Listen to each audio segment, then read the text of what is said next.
ETF index mutual funds నేర్చుకుని stock మార్కెట్లో రాణించాలనుకుంటున్నారా? వెంటనే ఈ నెంబర్కి కాల్ చేయండి.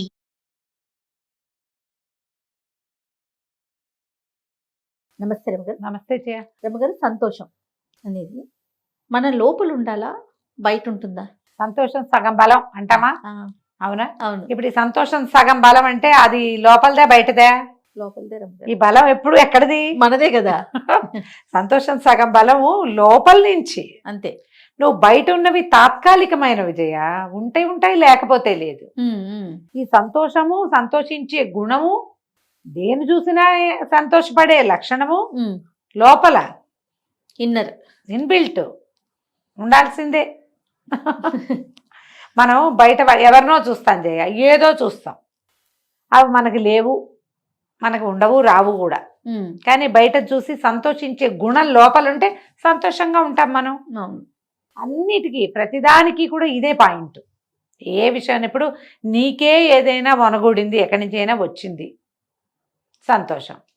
పక్కవాడికి ఎవరికో కుదిరింది, వాళ్ళ అబ్బాయి ₹1,00,00,000 జీతం, ఉద్యోగం, చిన్న పిల్లాడు చిట్టుకుని సెటిల్ అయింది, సెలెక్ట్ అయిపోయాడు, ₹1,00,00,000 గూగుల్లో జీతం అనగానే అనుకుంటే లోపల ఏముండాలి?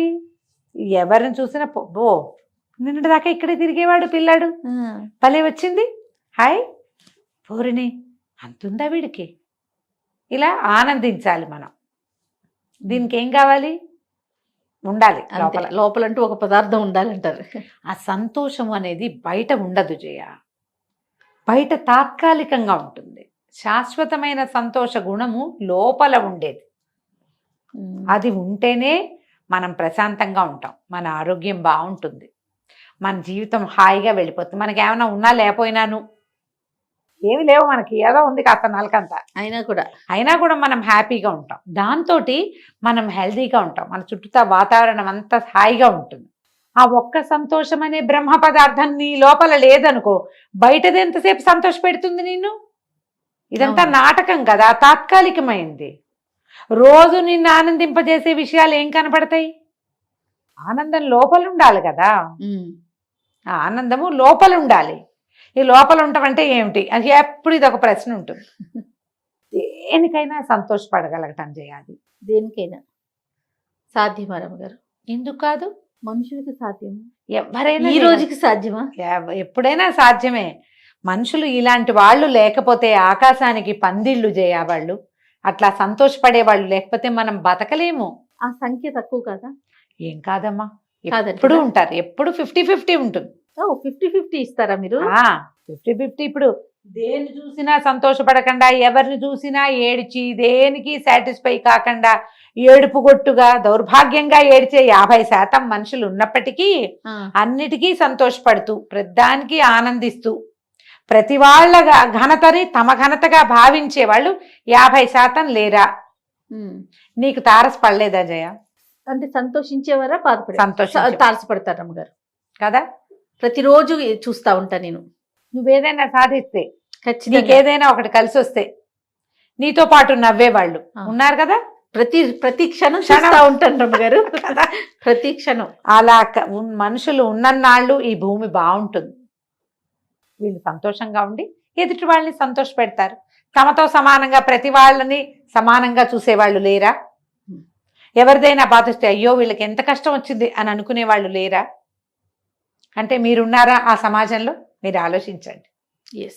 మనం ఉన్నామా? ఎవరికో ఏదో ప్రాబ్లం, వాళ్ళు ఎవరికో యాక్సిడెంట్ అయింది, టీవీలో అయ్యో ఎంత కష్టం వచ్చింది, అంతేగాని చూడగా అక్కడికి ఎవడెళ్ళమన్నాడు వీళ్ళని అంటామా? ఈ సంఖ్య తక్కువ. మీరనే ఇప్పుడు రెండో మాట, ఎవరెళ్ళమన్నారు అనేది తక్కువ ఉంటారు. ఉన్నారు వాళ్ళు ఉంటారు 50%. కానీ 50% అయ్యో ఎంత కష్టం వచ్చింది, ఎందుకు ఇంత పని జరిగిపోయింది, ఆ పిల్ల అన్యాయం అయిపోయింది, ఆ పిల్లాడు యాక్సిడెంట్ లో ఇది ఇప్పుడు ఆ పిల్లవాడు కోలుకుంటే బాగుండు. ఆ తల్లి దూకేసింది, పిల్లల్ని తోసేసింది, పిల్లలు 3 చచ్చిపోయారు, తల్లి బతుకుంది. అయ్యో ఒక్క పిల్లాడైనా దక్కలేదే తల్లికి. ఒక్క పిల్లవాడు బతుకున్నా పాపిష్టి తల్లి, అది చేసింది సరైన పని కాదు. కనీసం తను బతికి పిల్లలు 3 చచ్చిపోయారు, అది పసిబిడ్డలు. నేను ఎవరైనా తల్లులు పిల్లల్ని చంపేసి చచ్చిపోయారంటే నాకు కొన్ని వాక్యాలు మాట్లాడేస్తాను జయ. నేను ఏమనిపిస్తుంది, తల్లింది మొహం మండా, పోతే పోయింది. ఆ బిడ్డను వదిలిపెట్టచ్చే, వాడు ఎంత చేయొచ్చు, వాడు ఒక అబ్దుల్ కలాం కావచ్చు కదమ్మా, మరి వాడికి ఏమైనా చేయొచ్చు. ఎవరో ఒకళ్ళ దగ్గర వాడి పిల్లలతో అన్యాయం అయిపోతారట. నువ్వు తగలబెట్టిన న్యాయం ఏముంది అక్కడ? వాడు ఎవరికో దొరుకుతాడు, ఎవరి జీవితాల్లోనో వెలుగులు నింపచ్చు ఆ పిల్లవాడు. ఏదైనా ఆ జరగచ్చు. బిడ్డ వల్ల ఏదైనా ప్రపంచానికి మేలు జరగచ్చు. చంపేసి ఏం సాధిస్తుంది పాపిష్టి తల్లి? పోతే పోయింది, పీడాపోయింది, వచ్చిపో, నీకంత బతకాలని. లేకపోతే పసిబిడ్డకి ఏం తెలుసమ్మా, వాడు ఎందుకు చచ్చిపోవాలి? అవును. అది చూస్తే ఆ పూటంతా నాకు చాలా కష్టంగా ఉంటుంది జయ. తల్లులు పిల్లల్ని చంపేశారు, తండ్రి పిల్లలు. నువ్వు అక్కర్లేకపోతే ఒక వయసుకు వచ్చావు, అన్ని చూసి జీవితంలో కొంత అనుభవించావు. పిల్లాడికి ఏం తెలుసు కష్టము నిష్ఠూరము? ఆ పిల్లలకి ఏం తెలుసు? వాడికి ఎంత జీవితం ఉంది, వాడు ఎంత అద్భుతమైన వ్యక్తి కావచ్చు, ఎంతమందిని ప్రేమించవచ్చు. వాడు ప్రపంచంలో తనదైన ముద్ర వేసే అవకాశాన్ని వాడి చేతుల్లోంచి నిర్దాక్షిణ్యంగా లాగేస్తున్న ఏం మాతృత్వం, ఏం పితృత్వం బాగుందా? ఇక వాళ్ళని తిట్టుకుని అది కనపడిందంటే ఇక నాకు ఇదిగా ఉంటుంది. ఇప్పుడు మనం ఎవరిదైనా బాధను చూస్తే మనకు బాధ కలగాలి కదా, కలగాలి. అంటే లోపల బాధ ఉన్నట్టు కాదు, స్పందించే మనసు ఉన్నట్టు. ఈ స్పందన సంతోషానికి ఎక్కువ వెచ్చిస్తున్నాం అనుకో, చిన్న చిన్న వాటికి ఒక హాయిగా, అబ్బా ఎంత హాయిగా గాలిస్తుంది, గాలిని ఎంజాయ్ చేస్తాం. ఆకాశం ఎంత చక్కగా ఉంది, ఇవాళ కొన్ని ఎండగాస్తోంది, నిన్న మొన్న చీదరగా ఉంది, పాపం వాళ్ళు ఎవరో బతికిపోతారు. ప్రతి దాంట్లోనూ ఒక పాజిటివ్ పాయింట్ని చూడగలగటం. నెగిటివ్ థింగ్స్ ఉంటాయమ్మా, జీవితం అంతా నెగిటివ్ థింగ్సే. ప్రతి దాంట్లో నుంచి పాజిటివ్ పాయింట్ని తీసుకోగలగాలి. సంతోషం ఉంటుంది లోపల.